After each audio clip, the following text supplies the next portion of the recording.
guys. I'm coming. What does anyone hear? Does anybody hear what? All right, here we go.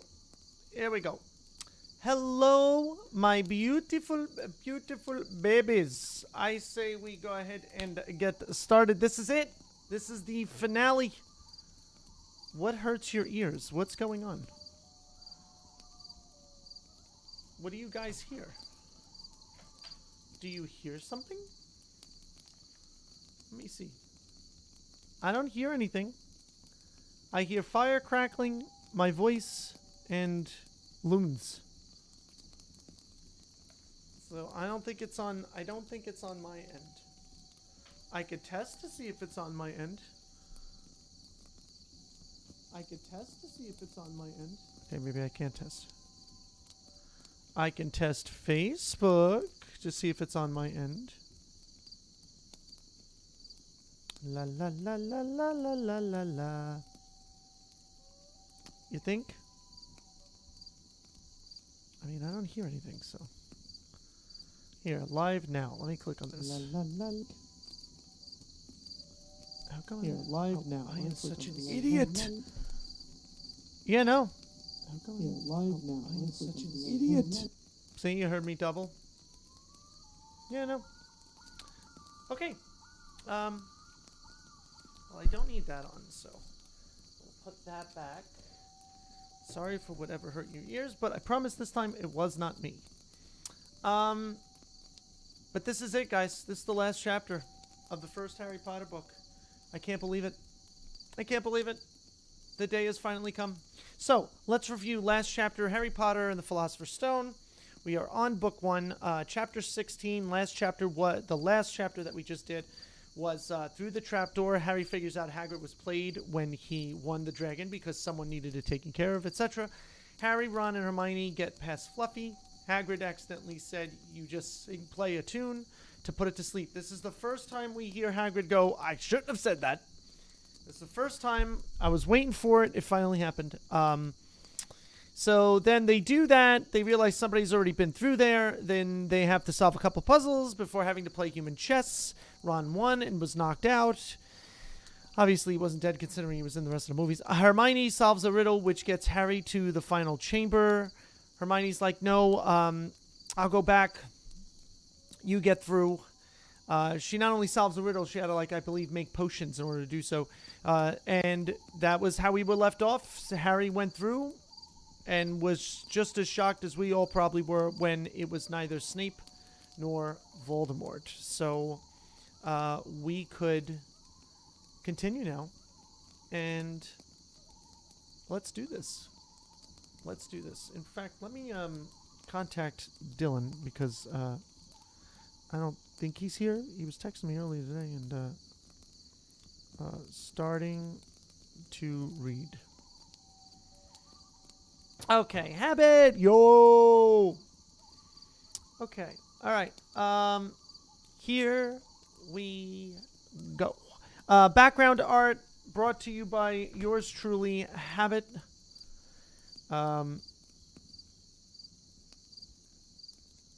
So we just went over the prior chapter that we read last night. After this, I'll probably take a break from reading weekly, so I'll fit more gameplay in.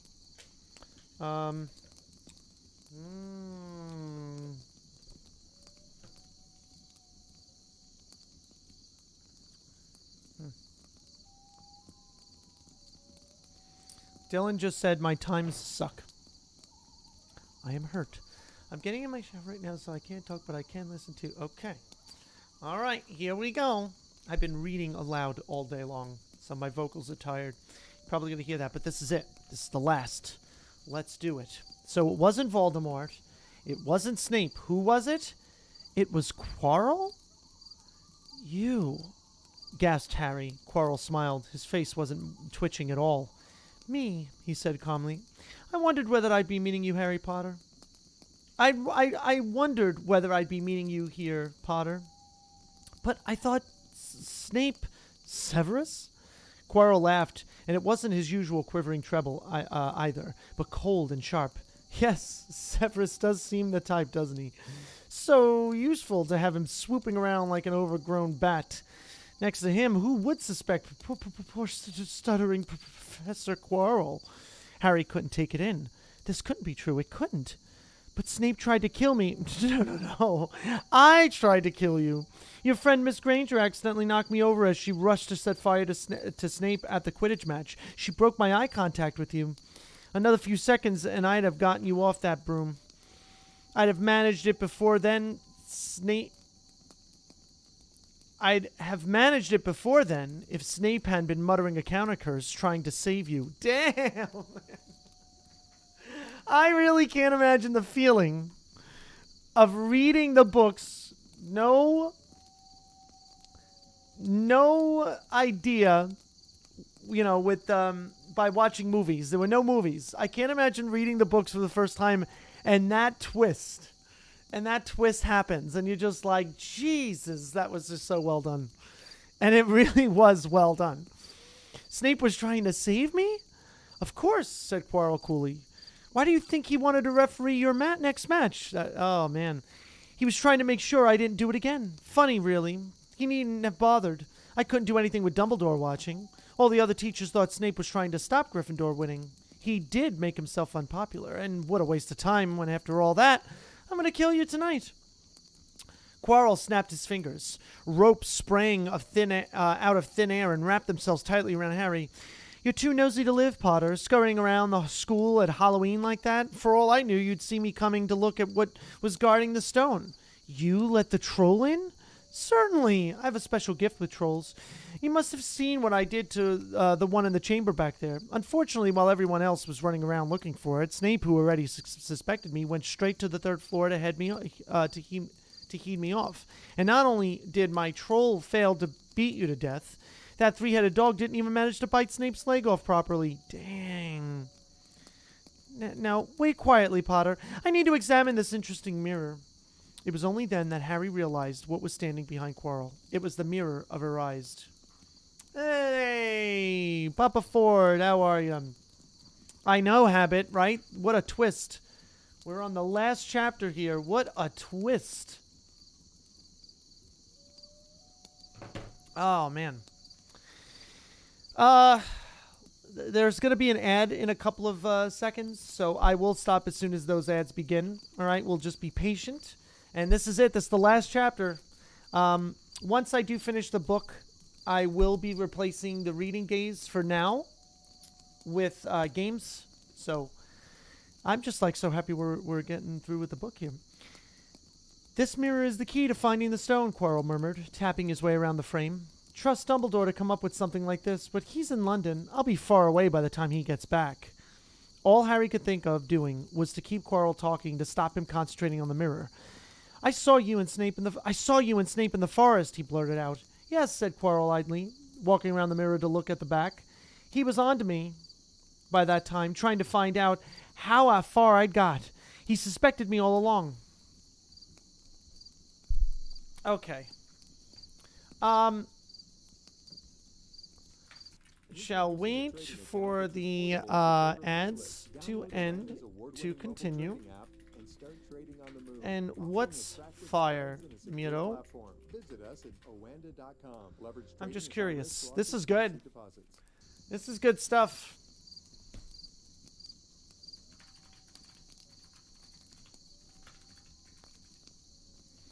One more minute of ads and then I will continue.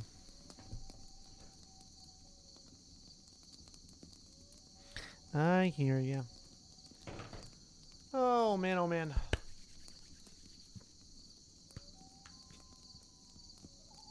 Miro said that's fire. Can somebody ask her what's fire? I don't know.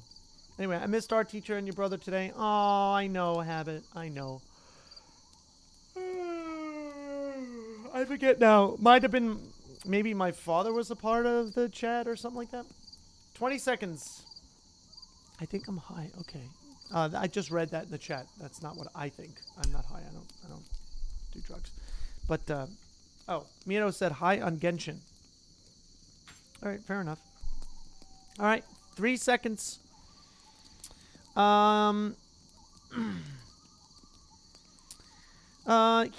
So yes, Quarrel said Quarrel idly, walking around the mirror to look at the back. He was on to me by that time, trying to find out how far I'd got. He suspected me all along, tried to frighten me as though he could, when I had Lord Voldemort on my side. Quarrel came back out from behind the mirror and stared hungrily into it. I see the stone. I'm presenting it to my master, but where is it? Harry struggled against the ropes behind him, binding him, but they didn't give. He had to keep Quirrell from giving his whole attention to the mirror, but Snape always seemed to hate me. So much. Oh, he does, said Quirrell casually. Heavens, yes. He was at Hogwarts with your father, didn't you know? They loathe each other. But he never wanted you dead. But I heard you a few days ago sobbing. I thought Snape was threatening you. For the first time, a spasm of fear flitted across Quirrell's face. Sometimes, he said, I find it hard to follow my master's instructions. He is a great wizard, and I am weak. You mean he was there in the classroom with you? Harry gasped. He is with me wherever I go, said Quirrell quietly. I met him when I traveled around the world. A foolish young man I was then, full of ridiculous ideas about good and evil. Lord Voldemort showed me how wrong I was. There is no good and evil. There is only power, and those too weak to seek it. Since then, I have served him faithfully, although I have let him down many times. He has had to be very hard on me. Quirrell shivered suddenly. He does not forgive mistakes easily. When I failed to steal the stone from Gringotts, he was most displeased. He punished me, decided he would have to keep a closer watch on me. Quirrell's voice tailed away. Harry was remembering his trip to Diagon Alley. How could he have been so stupid? He'd seen Quirrell there that very day, shaking hands with him in the Leaky Cauldron. Quirrell cursed under his breath.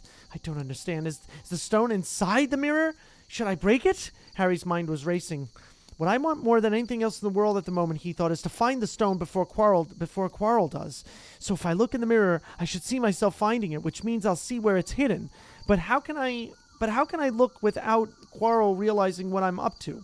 That's odd, though. I thought it doesn't predict. Like, I know it says the desire, but how does it know? How would the mirror know where it is if he's thinking about, like, I thought it doesn't really show truth. It just shows what the person wants to see. So if I wanted to see me finding the stone in a cupboard, wouldn't I be seeing myself? Do you know what I mean? I don't know. Maybe I don't understand the complete nuances of this mirror. Maybe he was guessing that it might do that. I don't know, Habit. That's a good idea too. Anyway, but how can I look without Quirrell realizing what I'm up to? He tried to edge to the left to get in front of the glass without Quirrell noticing, but the ropes around his ankles were too tight. He tripped and fell over. Quirrell ignored him. He was still talking to himself. What does this mirror do? How does it work? Help me, master. And to Harry's horror, a voice answered, and the voice seemed to come from Quirrell himself. Use the boy. I should speak in like the snake. Oh my God, Mike speaks. I don't know if it's called Slytherin. I forget what it's called, but Mike speaks Slytherin like really well. Use the boy. Quirrell rounded on Harry. Yes, Potter, come here. He clapped his hands once, and the ropes binding Harry fell off. Harry got slowly to his feet. Come here, Quirrell repeated. Look in the mirror and tell me what you see. Harry walked towards him. I must lie, he thought desperately. I must look and lie about what I see, that's all. Quirrell moved close behind him. Harry breathed in the funny smell that seemed to come from Quirrell's turban. He closed his eyes, stepped in front of the mirror, and opened them again. He saw his reflection, pale and scared looking at first, but a moment later the reflection smiled at him. It put its hands into its pocket, and pulled out a blood-red stone. It winked and put the stone back in its pocket. And as it did so, Harry felt something heavy drop into his real pocket. Somehow, incredibly, he'd got the stone. Okay. So this mirror does a lot more than just show you. Okay. All right. Well, said Quirrell impatiently, what do you see? Harry screwed up his courage. He screwed up his courage. I see myself shaking hands with Dumbledore, he invented.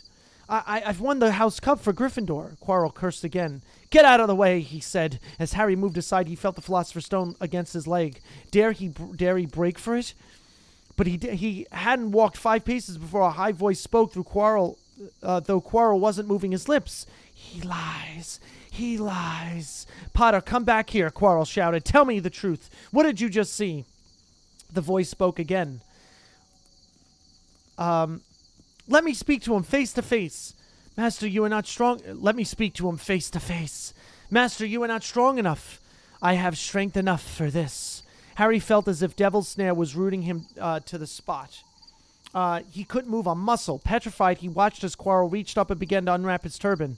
What was going on? The turban fell away. Quirrell's head looked strangely small without it. Then he turned slowly on the spot. Harry would have screamed, but he couldn't make a sound. Where there should have been a back to Quirrell's head, there was a face. The most terrible face Harry had ever seen. It was chalk white with glaring red eyes and slits for nostrils, like a snake. Harry Potter, it whispered. Harry tried to take a step backwards, but his legs wouldn't move. See what I've become, the face said, mere shadow and vapor. I have form only when I can share another's body, but there have always been those willing to let me into their hearts and minds. Unicorn blood has strengthened me these past weeks. You saw faithful Quirrell drinking it for me in the forest, and once I have the elixir of life, I will be able to create a body of my own. Now, why don't you give me that stone in your pocket? Man, oh man, I think this is Voldemort. This is crazy. This is crazy. So he knew. The feeling suddenly surged back into Harry's legs. He stumbled backwards. Don't be a fool, snarled the face. Better save your own life and join me, or you'll meet the same end as your parents. They died begging me for mercy. Liar! Harry shouted suddenly. Quirrell was walking backwards at him so that Voldemort could still see him. The evil face was now smiling. How touching, it hissed. I always value bravery. Yes, boy. Your parents were brave. I killed your father first, and he put up a courageous fight. But your mother needn't have died. She was trying to protect you. Now give me the stone, unless you want her to have died in vain. Never! Harry sprang towards the flame door, but Voldemort screamed, Seize him! And next second, Harry felt Quirrell's hand close on his wrist. At once, a needle-sharp pain seared across Harry's scar. His head felt as though it was about to split in two. He yelled, struggling with all his might, and to his surprise, Quirrell let go of him. The pain in his head lessened. He looked around wildly to see where Quirrell had gone and saw him hunched in pain, looking at his fingers. They were blistering before his eyes. Seize him! Seize him! Shrieked Voldemort again, and Quirrell lunged, knocking Harry clean off his feet, landing on top of him, both hands around Harry's neck. Harry's scar was almost blinding him with pain, yet he could see Quirrell howling in agony. Master, I cannot hold him! My hands! And Quirrell, though pinning Harry to the ground with his knees, let go of his neck and stared, bewildered, at his own palms. Harry could see they looked burnt, raw, red, and shiny. Then kill him, fool, and be done, screeched Voldemort. Quirrell raised his hand to perform a deadly curse, but Harry, by instinct, reached up and grabbed Quirrell's face. Quirrell rolled off him, his face blistering too, and then Harry knew Quirrell couldn't touch his bare skin, not without suffering terrible pain. His only chance was to keep hold of Quirrell, keep him in enough pain to stop him from doing a curse. Harry jumped to his feet, caught Quirrell by the arm, and hung on as tight as he could. Quirrell screamed and tried to throw Harry off, and the pain in Harry's head was building. He couldn't see, couldn't hear, he could only hear Quirrell's terrible shrieks and Voldemort's yells of kill him, and other voices, maybe in Harry's own head, crying, Harry! Oh my God. What's happening? I'll be there. Oh, Shiro's watching. I love it. You've got, Hedwig's in the back. Hedwig is returning home after tonight. Back to Shiro's family. Yep. Hedwig has been homesick, so I think one book is enough for Hedwig. He felt Quirrell's arm wrenched from his grasp, knew all was lost, and fell into blackness. Down. Something gold was glinting just above him. The snitch. He tried to catch it, but his arms were too heavy. He blinked. It wasn't the snitch at all. It was a pair of glasses. How strange. He blinked again. The smiling face of Albus Dumbledore swam into view above him. Good afternoon, Harry, said Dumbledore. Harry stared at him. Then he remembered, Sir, the stone. It was Quirrell. He's got the stone, sir. Quick. Calm yourself, dear boy.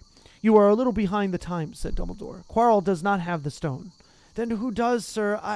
Harry, please relax, or Madame Pomfrey will have me thrown out. Harry swallowed and looked around him. He realized he must be in the hospital wing. He was lying in a bed with white linen sheets, and next to him was a table piled high with what looked like half the sweet shop. Tokens from your friends and admirers, said Dumbledore, beaming. What happened down in the what happened down in the dungeons between you and Professor Quirrell is a complete secret, so naturally the whole school knows. I believe your friends, Misters Fred and George Weasley, were responsible for trying to send you a lavatory seat. No doubt, they thought it would amuse you. Oh, okay, a lavatory seat, so a bathroom. I guess it was a toilet? I don't remember the movie. Oh my god, I need water. Okay, so apparently, it seems as though he survived that altercation with Quirrell.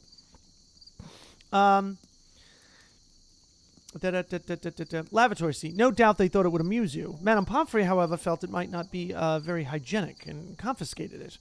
How long have I been here? 3 days. Mr. Ronald Weasley and Miss Granger will be most relieved you have come around. They have been extremely worried. But, sir, the stone.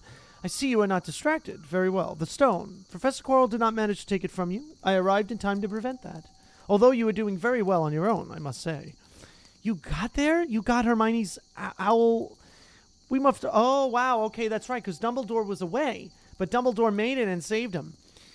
We must have crossed in midair. No sooner had I reached London than it became clear to me that the place I should be was the one I had just left. I arrived just in time to pull Quirrell off you. It was you? I feared I might be too late. You nearly were. I couldn't have kept him off the stone much longer. Not the stone, boy. You. The effort involved nearly killing you. The effort involved nearly killed you. For one terrible moment there, I was afraid it had. As for the stone, it has been destroyed. Destroyed? Said Harry blankly. But your friend Nicholas Flamel. Oh, you know about Nicholas, said Dumbledore, sounding quite delighted. You did do the thing properly, didn't you? Why didn't... I hope this is going to get answered later on, but why didn't they just destroy the stone? Why didn't they just destroy the stone instead of have Fluffy guard it, when they got it from Gringotts? So maybe I'm hoping that will be answered later on. Well, Nicholas and I have had a little chat and agreed it's all for the best. Okay. So I guess they didn't want to destroy it then, but they thought it was for the best now. All right. Yeah. Ooh, habit. Maybe that's why. Never mind. Man, I'm dumb. Habit saying that maybe it was to bait Voldemort, and that's probably exactly what it was for. Because this is kind of like all written like Destiny and Fate type of thing. All right, good habit. But that means, oh, I see. Oh, wait, so they didn't destroy the stone because then Nicholas Flamel and his wife would die. Because Harry says, but that means he and his wife will die, won't they? They have enough elixir stored to set their affairs in order, and then, yes, they will die. Dumbledore smiled at the look of amazement on Harry's face. To one as young as you, I'm sure it seems incredible, but to Nicholas and Perenelle, it really is like going to bed after a very, very long day. After all, to the well-organized mind, death is but the next great adventure. The stone was really not so much, such a wonderful thing. As much money in life as you could want, the two things most human beings would choose above all. The trouble is, humans do have a knack of choosing precisely those things which are worse for them. Harry lay there, lost for words. Dumbledore hummed a little and smiled at the ceiling. Sir, said Harry, I've been thinking, sir, even if the stone's gone, you know who. Call him Voldemort, Harry. Always use the proper name for things. Fear of a name increases fear of the thing itself. Yes, sir. Well, Voldemort's going to try other ways of coming back, isn't he? He hasn't gone, has he? No, Harry, he is not. He is still out there somewhere, perhaps looking for another body to share. Not being truly alive, he cannot be killed. Not being truly alive, he cannot be killed. He left Quirrell to die. He shows just as little mercy to his followers as his enemies. Nevertheless, Harry, while you may only have delayed his return to power, it will merely take someone else who is prepared to fight what seems a losing battle next time. And if he is delayed again and again, why, he may never return to power. Harry nodded, but stopped quickly because it made his head hurt. Then he said, Sir, there are other things I'd like to know if you can tell me, things I want to know the truth about. The truth, Dumbledore sighed. It is a beautiful and terrible thing and should therefore be treated with great caution. However, I shall answer your questions unless I have a very good reason not to, in which case I beg you'll forgive me. I shall not, of course, lie.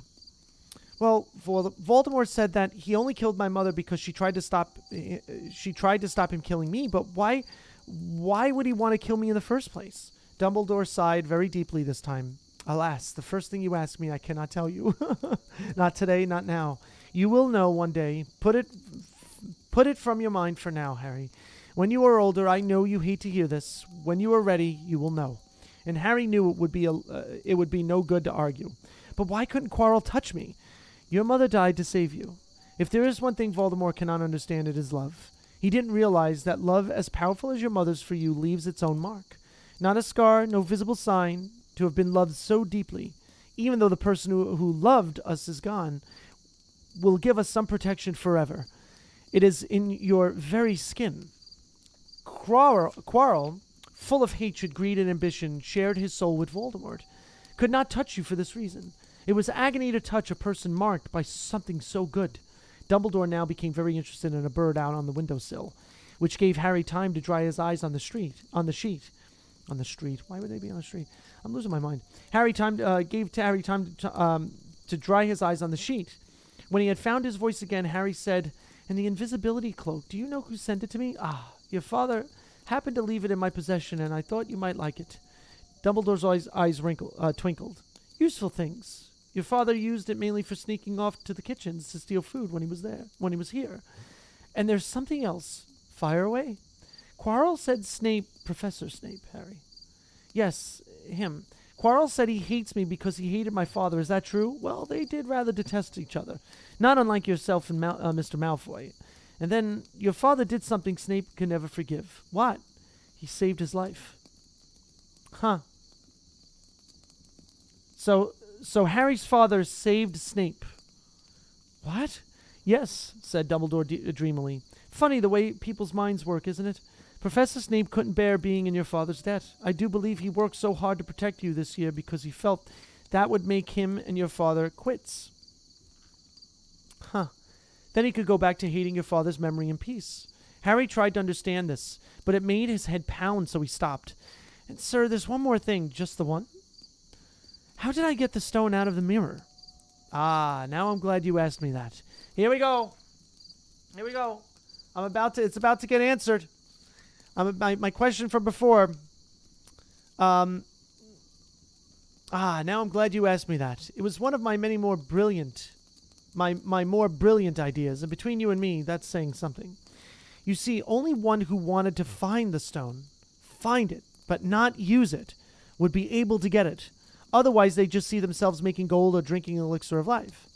My brain surprises even me sometimes. Now, enough questions. I suggest you make a start on these sweets. Bertie Bott's every flavor beans. I was unfortunate enough in my youth to come across a vomit-flavored one, and since then I'm afraid I've lost, my liking for them. But I think I'll be safe with a nice toffee, don't you?" He smiled and popped the golden brown bean into his mouth. Then he choked and said, "Alas, earwax." All right. Madame Pomfrey, the matron, was a nice woman, but very strict. "Just 5 minutes," Harry pleaded. "Absolutely not. You let Professor Dumbledore in?" "Well, of course, that was the headmaster. Quite different. You need rest." "I am resting. Look, lying down and everything." "Oh, go on, Madame Pomfrey." "Oh, very well," she said, "but 5 minutes only." And she let Ron and Hermione in. "Harry!" Hermione looked ready to fling her arms around him again. Hermione looked ready to fling her arms around him again. Sounds like somebody I know.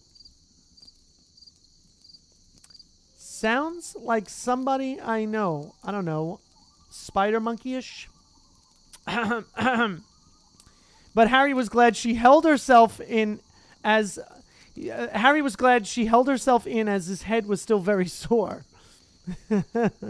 "Oh, Harry, we were sure you were going to... Dumbledore was so worried. The whole school's talking about it," said Ron. What really happened? It was one of those rare occasions when the true story is even more strange and exciting than the wild rumors. Harry told them everything. Quirrell, the mirror, the stone, and Voldemort. Ron and Hermione were a very good audience. They gasped in all the right places, and when Harry told them what was under Quirrell's turban, Hermione screamed out loud. "So the stone's gone?" said Ron finally. "Flamel's just going to die?" "That's what I said. But Dumbledore thinks that... What was it? To the well-organized mind, death is but the next great adventure." "I always said he was off his rocker," said Ron, looking quite impressed at how mad his hero was. "So what happened? So what happened to you two?" said Harry. "Well, I got back all right," said Hermione. I brought Ron round. God, I hate that. That took a while, and we were dashing up to the owlery to contact Dumbledore when we met him in the entrance hall. He already knew. He just said Harry's gone after him, hasn't he? And hurtled off to the 3rd floor. Do you think he meant? Do you think he meant you to do it?" said Ron. "Sending you your father's cloak and everything?" "Well," Hermione exploded. "If he did, I mean to say that's terrible. You could have been killed." "No, it isn't," said Harry thoughtfully. "He's a funny man, Dumbledore. I think he sort of wanted to give me a chance. I think he knows more or less everything that goes on here, you know. I reckon he had a pretty good idea we were going to try, and instead of stopping us, he just taught us enough to help. I don't think it was an accident he let me find out how the mirror worked. It's almost like he thought I had the right to face Voldemort if I could." Yeah, Dumbledore's barking, all right," said Ron proudly. "Listen, you've got to be up for the end-of-year feast tomorrow. The points are all in, and Slytherin won, of course. You missed the last Quidditch match. We were steamrolled by Ravenclaw without you, but the food'll be good." At that moment, Madame Pomfrey bustled over. "You've had nearly 15 minutes now. Now out," she said firmly. After a good night's sleep, Harry felt nearly back to normal. "I want to go to the feast," he told Madame Pomfrey as she straightened his many sweet boxes. "I can't I?" "Professor Dumbledore says you are to be allowed to go," she said sniffly, as though in her opinion Professor Dumbledore didn't realize how risky feast could be. "And you have another visitor." "Oh, good," said Harry. "Who is it?" Hagrid sidled through the door as he spoke. As usual when Let me read the I know you love it. Okay. As usual, when he was indoors, Hagrid looked too big to be allowed. He sat next to Harry, took one look at him, and burst into tears. "Aw, it's all my ruddy fault," he sobbed, his face in his hands. I told Evil Git, the Evil Git or Jit, how to get past Fluffy. I told him. It was the only thing he didn't know, and I told him. You could have died. And for a dragon egg, I'll never drink again. I should be chucked out and made to live as a Muggle." "Hagrid," said Harry, shocked to see Hagrid shaking with grief and remorse, great tears leaking down into his beard. "Hagrid, he'd have found out somehow. This is Voldemort we're talking about. He'd have found out even if you hadn't told him." "You could have died," sobbed Hagrid. "And don't say that name." "Voldemort!" Harry bellowed, and Hagrid was so shocked he stopped crying. "I've met him, and I'm calling him by his name. Please cheer up, Hagrid. We saved the stone. It's gone. He can't use it. Have a chocolate frog. I've got loads." Hagrid wiped his nose on the back of his hand and said, "That reminds me. I got you a present." It's not a stout sandwich, is it?" said Harry anxiously at last. And at last Hagrid gave a weak chuckle. "Nah, Dumbledore gave me the day off gave me the day off yesterday to fix it. Of course, he should have sacked me instead. Anyway, got you this." It seemed to be a handsome leather-covered book. Harry opened it curiously. It was full of wizard photographs. Smiling and waving at him from every page were his mother and father. "Aw, that's sweet. Sent owls off to your parents' old school friends, asking for photos. Knew you didn't have any. Did you like it?" Harry couldn't speak, but Hagrid understood. "Oh, man, I got the chills there. That's really cute." Hagrid got pictures from all of his parents who are dead, his parents' friends, and he got moving pictures of them all. So that's really cute. Oh, my God, we're getting toward the end. I'm going to cry here. Harry made his way down to the end-of-year feast alone that night. He had been held up by Madame Pomfrey's fussing about, insisting on giving him one last checkup, so the great hall was already full. It was decked out in the Slytherin colors of green and silver to celebrate Slytherin's winning the House Cup for the 7th year in a row. A huge banner showing the Slytherin serpent covered the wall behind the high table. When Harry walked in, there was a sudden hush, and then everybody started talking loudly at once. He slipped into a seat between Ron and Hermione at the Gryffindor table and tried to ignore the fact that people were standing up to look at him. Fortunately, Dumbledore arrived moments later. The babble died away. "Another year gone," Dumbledore said cheerfully, "and I must trouble you with an old man's wheezing waffle before we sink our teeth into our delicious feast. What a year it has been. Hopefully your heads are all a little fuller than they were. You have the whole summer ahead to get them nice and empty before next year starts. Now, as I understand it, the House Cup here needs awarding, and the points stand thus. In 4th place, Gryffindor with 312 points. In 3rd, Hufflepuff with 352. Ravenclaw have 426, and Slytherin 472. A storm of cheering and stamping broke out from the Slytherin table. Harry could see Draco Malfoy banging his goblet on the table. It was a sickening sight. Yes, well done, Slytherin," said Dumbledore. "However, recent events must be taken into account." The room went very still. The Slytherin's smile faded a little. Said Dumbledore. "I have a few last-minute points to dish out. Let me see. Yes, first to Mr. Ronald Weasley." Ron went purple in the face. He looked like a radish with bad sunburn. "For the best played game of chess Hogwarts has seen in many years, I award Gryffindor House 50 points." Gryffindor cheers nearly raised the bewitched ceiling. The stars overhead seemed to quiver. Percy could be heard telling the other prefects, My brother, you know. My youngest brother got past McGonagall's giant chess set." Wow. At last they were silent again. "Second, to Miss Hermione Granger, for the use of cool logic in the face of fire. I award Gryffindor House 50 points." Hermione buried her face in her arms. Harry strongly suspected she had burst into tears. Gryffindors up and down the table were beside themselves. They were 100 points up. Woo! "Third, to Mr. Harry Potter," said Dumbledore.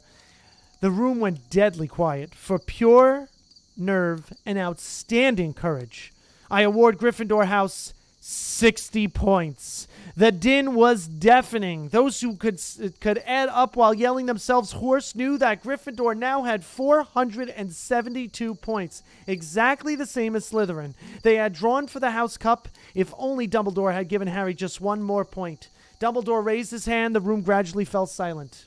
Oh, it's fire. I could see this happening too. It's like so good. You guys are about to get an ad. I will stop and then we'll read the last couple of pages. This is cool. "There are all kinds of courage," said Dumbledore, smiling. "It takes a great deal of bravery to stand up to our enemies, but just as much to stand up to our friends. I therefore award 10 points to Mr. Neville Longbottom." Oh, man. What a freaking writer. What a freaking writer this woman is. I'm telling you. Holy crap. The way this is ending and just coming together is just really, really awesome. I love how they didn't forget that. Someone standing outside the Great Hall might well have thought some sort of explosion had taken place. So loud was the noise that erupted from the Gryffindor table. Harry, Ron, and Hermione. Minute and 30 seconds, guys. 1 second. Minute and 30 seconds. Oh, man, oh, man. So good. So good.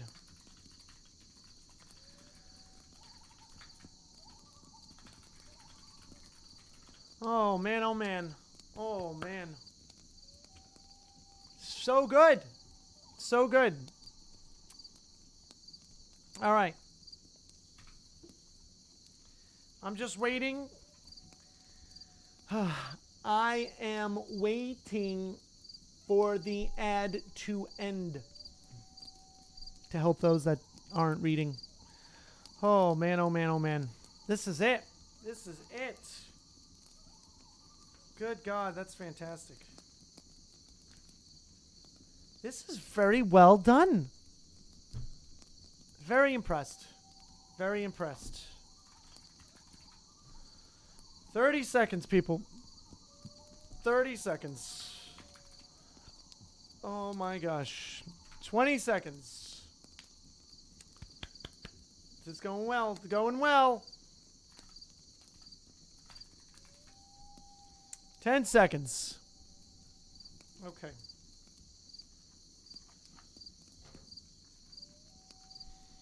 Oh, man, oh, man, oh, man. Okay. All right. I love that. I love how they're rewarding Neville for standing up to friends and trying to follow the rules. That's pretty good. Harry, Ron, and Hermione stood up to yell and cheer as Neville, white with shock, disappeared under a pile of people hugging him. He had never won so much as a point for Gryffindor before. Harry, still cheering, nudged Ron in the ribs and pointed at Malfoy, who couldn't have looked more stunned and horrified if he just had the body bind curse put on him. Which means, Dumbledore called over the storm of applause, for even Ravenclaw and Hufflepuff were celebrating the downfall of Slytherin. We need a little change of decoration. He clapped his hands. In an instant, the green hangings became scarlet and the silver became gold. The huge Slytherin serpent vanished with the towering Gryffindor lion as the towering Gryffindor lion took its place. Snape was shaking Professor McGonagall's hand with a horrible forced smile. He caught Harry's eye, and Harry knew at once that Snape's feelings toward him hadn't changed one jot. This didn't worry Harry. It seemed as though life would be back to normal next year, or as normal as it ever was at Hogwarts. It was the best evening of Harry's life, better than winning at Quidditch or Christmas or knocking out mountain trolls. He would never, ever forget tonight. I'm still not done, but I do like how everything just came around, and they, the almost the entire school just went on disliking them for having the points deducted for not following the rules, and now it's just like what a relief. Everybody's like cheering them on and all that. That's awesome. Harry had almost forgotten that exam results were still to come, but come they did. To their great surprise, both he and Ron passed with good marks. Hermione, of course, came top of the year. Even Neville scraped through. His good herbology mark making up for his abysmal potions one. They had hoped that Goyle, who was almost as stupid as he was mean, might be thrown out, but he had passed too. It was a shame, but as Ron said, you couldn't have everything in life. And suddenly their wardrobes were empty. Their trunks were packed. Neville's toad was found lurking in a corner of the toilets. Notes were handed out to all students, warning them not to use magic over the holidays. I always hope they'll forget to give us these, said Fred Weasley sadly. Hagrid was there to take them down to the fleet of boats that sailed across the lake. They were boarding the Hogwarts Express, talking and laughing as the countryside became greener and tidier, eating Bertie Bott's every flavor beans as they sped past Muggle towns, pulling off their wizard robes and putting on jackets and coats, pulling into platform 9 and 3/4 at King's Cross Station. It took quite a while for them all to get off the platform. A wizened old guard was up by the ticket barrier, letting them go through the gate in 2s and 3s so they didn't attract attention by all bursting out of a solid wall at once and alarming the Muggles. You must come and stay this summer, said Ron. Both of you. I'll send you an owl. I like that. He said both of you, so now he's including Hermione. That's cute. Thanks, said Harry. I'll need something to look forward to. People jostled them as they moved forward towards the gateway back to the Muggle world. Some of them called, Bye, Harry. See you, Potter. Still famous, said Ron, grinning at him. Not where I'm going, I promise you, said Harry. He, Ron, and Hermione passed through the gateway together. There he is. There he is, Mom. There he is. Look. It was, is it Ginny Weasley, Ron's younger sister. But she wasn't pointing at Ron. That's terrible. Harry Potter, she squealed. Look, Mom, I can see it. Be quiet, Ginny, and it's rude to point. Mrs. Weasley smiled down at them. Busy year, she said. Very, said Harry. Thanks for the fudge and the jumper, Mrs. Weasley. Oh, it was nothing, dear. Ready, are you? It was Uncle Vernon, still purple-faced, still mustached, still looking furious at the nerve of Harry, carrying an owl in a cage in a station full of ordinary people. Behind them stood Aunt Petunia and Dudley, looking terrified at the very sight of Harry. You must be Harry's family, said Mrs. Weasley. In a manner of speaking, said Uncle Vernon. Hurry up, boy. We haven't got all day. He walked away. Harry hung back for a last word with Ron and Hermione. See you over the summer, then? Hope you have a good holiday, said Hermione, looking uncertainly after Uncle Vernon, shocked that anyone could be so unpleasant. Oh, I will, said Harry, and they were surprised at the grin that was spreading over his face. They don't know we're not allowed to use magic at home. I'm going to have a lot of fun with Dudley this summer. Dang, man. That's it. I finished the first Harry book.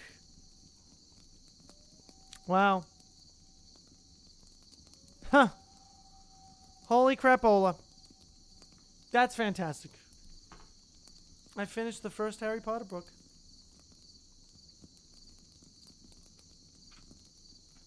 That's cool. Well, we could all celebrate. We could all cheer. Do I have cheers here? Bam. Bam. Even the audience that has been watching for weeks cheered. Cheered. Do we get another round of applause? Yeah. Yeah, we do. Yeah, we do. Fantastic. Fantastic. Well, thank you to the Shiros. Thank you for Hedwig. Hedwig, you must be off now, and you will be making your way back home. Thank you so much, Hedwig, for your guest appearances. I believe Hedwig only, accidentally my fault, missed one appearance, but otherwise I think Hedwig has been here every single one. And yeah, this is it. This was Harry Potter and the Philosopher's Stone, and I hope all of you have a wonderful night. And yeah, be safe, hug someone you love, and have a good night. I'll see you guys later. See you on Friday, my next stream with a video game. Bye!